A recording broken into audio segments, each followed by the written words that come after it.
கடவுள் மேல இருக்கிற பக்தி நமக்கும் அவருக்குமான உறவை அதிகப்படுத்தணும். ஆனா சில நேரங்கள்ல நாம ரொம்ப ஆசையா பக்தியா செய்யற சில விஷயங்களே நமக்கும் கடவுளுக்கும் இடையில ஒரு பெரிய சுவரா நின்னுட்டு இருக்குன்னு சொன்னா நீங்க நம்புவீங்களா? நான் இவ்வளவு ஜெபிக்கிறேன், இவ்வளவு வேதம் வாசிக்கிறேன், ஆனா ஏன் என் மனசுல ஒரு நிம்மதி இல்ல, ஏன் என் வாழ்க்கையில ஒரு முன்னேற்றம் இல்ல, இப்படி நீங்க என்னைக்காவது யோசிச்சிருக்கீங்களா? இதற்கு ஒரு முக்கிய காரணம் இருக்கு. நாம கடவுளுடைய வார்த்தையை விட காலமா நம்ம கிட்ட சொல்லப்பட்ட சில பாரம்பரியங்களுக்கு அதிக முக்கியத்துவம் கொடுக்க ஆரம்பிச்சிட்டோம். இன்னைக்கு இந்த வீடியோல நாம ரொம்ப சாதாரண நினைச்சு செஞ்சுக்கிட்டு இருக்க, ஆனா நம்முடைய ஆவிக்குரிய வளர்ச்சியை தடுத்துட்டு இருக்க முக்கியமான காரியங்களை பத்தி பார்க்க போறோம். இதுல 2வது விஷயம் உங்க ஜெப வாழ்க்கைய அப்படியே மாத்த போகுது. ஆனா 5வது பாயிண்ட், இது உங்க விசுவாசத்தின் அடித்தளத்தையே புரட்டி போட போகுது. ஒரு நிமிஷம் கூட ஸ்கிப் பண்ணாம பாருங்க. இது உங்க வாழ்க்கையில ஒரு புதிய ஆரம்பமாக இருக்கலாம். பார்ட் 1, வீட்டு வாசல்ல வசனம் வைப்பது ஆசீர்வாதமா அடையாளமா? நம்மள நிறைய பேர் வீடுகள்ல, குறிப்பா வாசல்லையோ இல்ல நிலவு கதவுலையோ அழகான பைபிள் வசனங்களை எழுதி வச்சிருப்போம். புது வீடு கட்டும் போது கல்வெட்டுல செதுக்கி வைப்போம். இது ரொம்ப நல்லதுதான். ஆனா ஒரு நிமிஷம் யோசிச்சு பாருங்க, அந்த வசனம் அங்க எதுக்காக இருக்கு? அது ஒரு மந்திரம் மாதிரி நம்ம வீட்டுக்குள்ள தீமை வராம தடுக்கணும்னு நினைச்சு வச்சிருக்கோமா, இல்ல அது வேற எதுக்காவதா? பைபிள்ல என்ன சொல்லுதுன்னு பாக்கலாமா? உபாகமம் 6:6-9 வரைக்கும் உள்ள வசனங்களை வாசிச்சு பார்த்தா தேவன் ஏன் இத சொன்னாருன்னு புரியும். அவர் என்ன சொல்றாருன்னா, இந்த வார்த்தைகள் உன் இருதயத்தில் இருக்க கடவுது. முதல்ல வசனம் உங்க இருதயத்துல இருக்கணும். அப்புறம் சொல்றாரு, நீங்க உட்கார்ந்து இருக்கும் போதும், நடக்கும் போதும், படுக்கும் போதும், எழுந்திருக்கும் போதும் இத பத்தி பேசணும். வாசல்ல எழுத சொன்னது எதுக்கு தெரியுமா?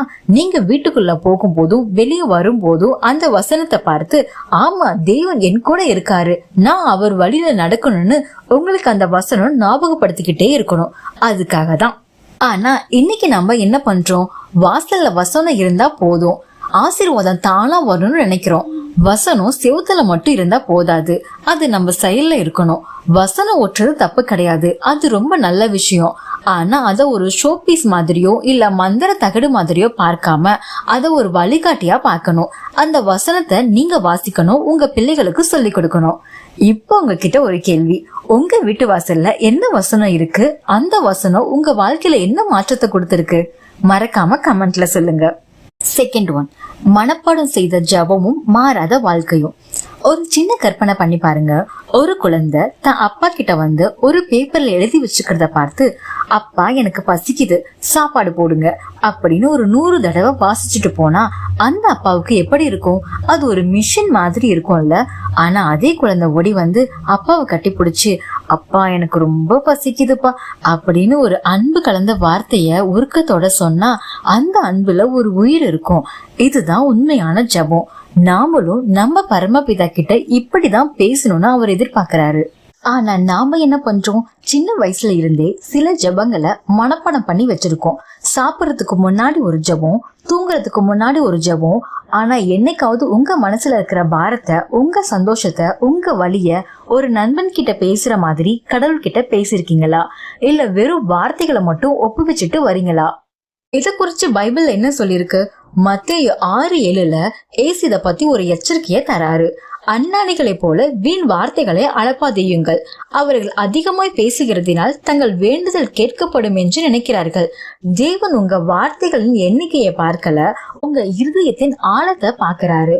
நம்ம ஜபத்தை ஒரு லிஸ்ட் மாதிரி வச்சிருக்கோம், ஆனா ஜபங்கிறது ஒரு உரையாடல். இன்னைக்கு நைட்டு நீங்க ஜெபிக்கும் போது ஒரு பிள்ளை தன் அப்பா கிட்ட பேசுற மாதிரி உங்க மனசுல இருக்கிறத அப்படியே அவர்கிட்ட பேசுங்க. அது உங்க மனசுக்கு எவ்வளவு நிம்மதியை கொடுத்துச்சுன்னு மறக்காம கமெண்ட்ல சொல்லுங்க.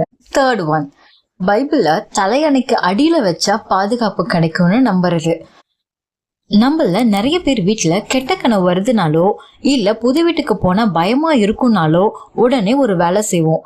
பைபிளை தலைக்கு அடியில வச்சுக்கோ இல்ல பக்கத்துல வச்சுக்கோன்னு சொல்லுவோம். பைபிள் பக்கத்துல இருந்தா ஒரு பாதுகாப்பு கிடைக்கும்னு நம்ம நம்புறோம்.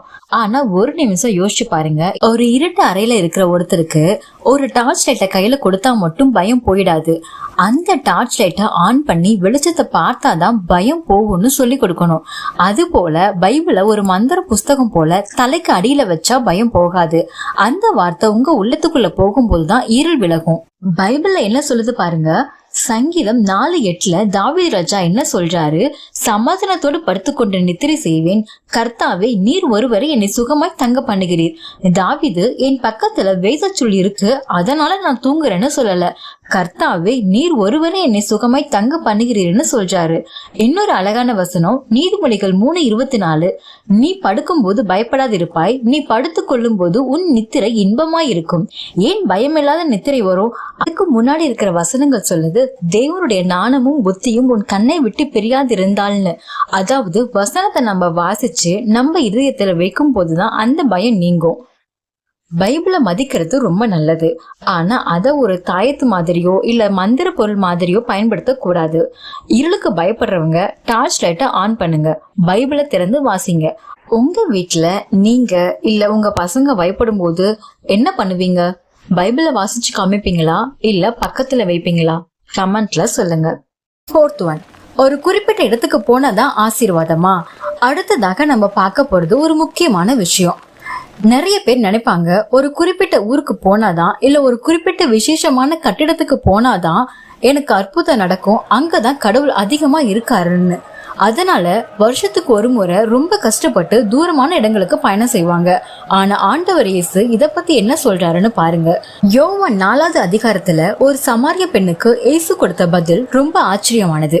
அவர் சொன்னாரு, தேவன் ஆவியா இருக்கிறார், அவரை தொழுது கொள்கிறவர்கள் ஆவியோடும் உண்மையோடும் அவரை தொழுது கொள்ள வேண்டும். கடவுள் உங்க இருதயத்தை பாக்குறாரே தவிர நீங்க எவ்வளவு தூரம் பயணம் செஞ்சு ஒரு இடத்துக்கு போறீங்க அப்படிங்கறத பாக்கல.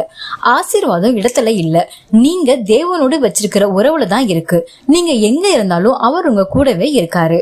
5th one, ஊழியர்களா அல்லது உயிருள்ள தேவனா? கடைசியா நம்ம பார்க்க போற 5வது விஷயம் ரொம்பவே முக்கியமானது. நம்மள நிறைய பேருக்கு ஒரு சில பாஸ்டர்ஸையோ ஊழியர்களையோ ரொம்ப பிடிக்கும். அவங்க பேசுற விதம், அவங்க ஜெபிக்கிற விதம் நம்ம கவரும். அது தப்பு கிடையாது. ஆனா எங்க தப்பு நடக்குது தெரியுமா? அவங்க என்ன சொன்னாலும் அத பைபிள்ல இருக்கா இல்லையான்னு கூட பார்க்காம கண்ணை மூடிட்டு அதை அப்படியே நம்புறோம். இது ஆசீர்வாதமா இல்ல ஆபத்தா? வேதம் சொல்ற எச்சரிக்கையை பத்தி பார்க்கலாமா? அப்போஸ்தலர் 17:11 ஒரு கூட்ட மக்களை பத்தி போட்டிருக்கு. அவங்க பேரு பெரேயா பட்டணத்தார். இவங்க என்ன பண்ணுவாங்க தெரியுமா? பவுல் பிரசங்கம் பண்ணும்போது அவர் பெரிய ஊழியர்னு அப்படியே ஏத்துக்கல. அவர் சொன்ன காரியங்கள் இப்படி இருக்கிறதா என்று தினந்தோறும் வேத வாக்கியங்களை ஆராய்ந்து பார்த்தார்கள். பவுல் போன்ற ஒரு பெரிய அப்போஸ்தலரை சொன்னாலும் அது பைபிளோட ஒத்து போகுதான்னு செக் பண்ணாங்க. ஆனா நாம இன்னைக்கு அப்படி செய்யறோமா? எங்க வழி மாறி போறோம்? நிறைய பேர் ஒரு ஊழியர்கிட்ட போய் எனக்காக ஜெபிங்க, அப்பதான் எனக்கு அற்புதம் நடக்கும்னு நம்புறோம். அந்த ஊழியரோட ஜெபத்துலதான் வல்லமை இருக்குன்னு நினைக்கிறோம். ஒரு ஊழியர் உங்களை வழி நடத்துற மேய்ப்பனா இருக்கலாமே தவிர அவர் கடவுள் கிடையாது. மனுஷர்களை நீங்க அளவுக்கு அதிகமா நம்பும் போது ஒருவேளை அந்த மனுஷன் தவறு செஞ்சா உங்க விசுவாசமே உடைஞ்சு போயிடும். ஆனா நீங்க கிறிஸ்துவ மட்டும் பிடிச்சுக்கிட்டா எந்த மனுஷன் விழுந்தாலும் நீங்க விழ மாட்டீங்க. உங்களுக்கும் கடவுளுக்கும் நடுவுல எந்த ஒரு மனுஷனும் தேவையில்லை. ஏசு கிறிஸ்து நமக்காக திரைய கிழிச்சிட்டாரு. நீங்களே நேரடியா அவர்கிட்ட பேசலாம். ஊழியர்களை மதிங்க, அவங்களுக்காக ஜெபிங்க, ஆனா அவங்கள சிலையா மாத்திடாதீங்க. இன்னைக்கு நாம பார்த்த இந்த 5 விஷயங்கள்ல நீங்க எதை மாத்திக்க போறீங்க? சத்தியம் உங்களை விடுதலையாக்கும். இந்த வீடியோ உங்களுக்கு பிடிச்சிருந்தா லைக் பண்ணுங்க, உங்க ஃப்ரெண்ட்ஸுக்கும் ஷேர் பண்ணுங்க. அடுத்த வீடியோல பார்க்கலாம். அதுக்கு முன்னாடி சப்ஸ்கிரைப் பண்ணிக்கோங்க.